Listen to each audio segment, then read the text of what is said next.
So after hunting hard this season in the higher elevations, we decided a much needed break was in order.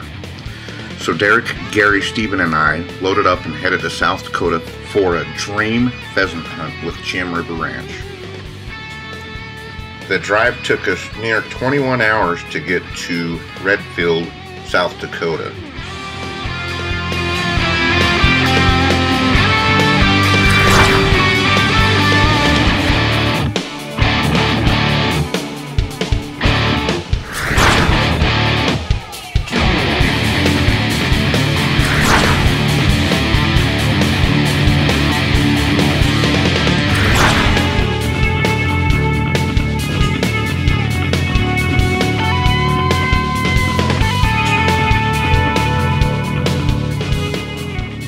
My father would send us up to plow. There's a certain section of land just north of the river here, and he'd send us up to plow. Old D John Deere and a 3-bottom plow. And so at noon they'd come get us for lunch because there was no road gear in those tractors. So they'd come get us for lunch, and we'd have like a half a round plowed. And he's like, "What the hell? What have you been doing?" And we were out in front of the tractor examining the ground before we plowed it to see if we could find Indian artifacts. Oh, you bet.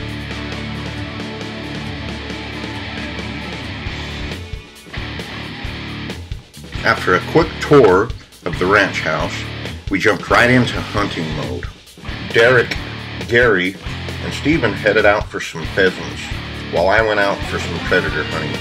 But anytime you got it slung over your shoulder, your buddy's always going to be in the line of fire. So guns up at all times when you're in the field. We get to the end of the field, I'll say turn around, unload. Turn around, open your chamber, kick that shell out. If you have a semi-auto and it stays open, that's fine, but we want to keep everything open when we're leaving the field, getting onto the bus, and moving to the next field, okay? Nothing on the ground. If it's on the ground, let it go. We'll get another chance at it, or there are more birds where that came from, so don't worry about that, all right? No rabbits, things like that.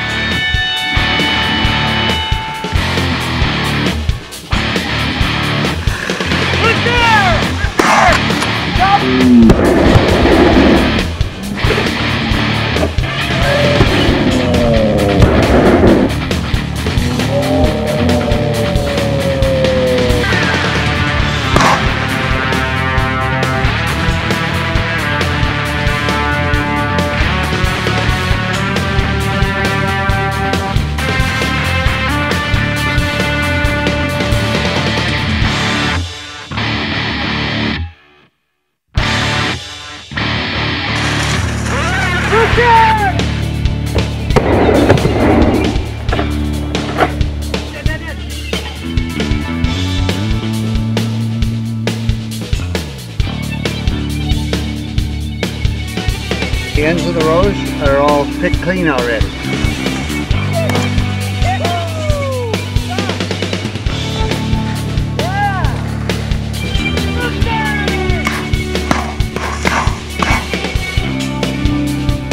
Sometimes you just plain miss.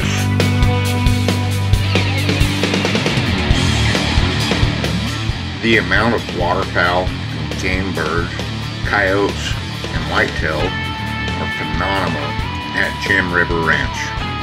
After our first day of hunting, we had 11 birds down, no coyotes, and 4 very hungry hunters.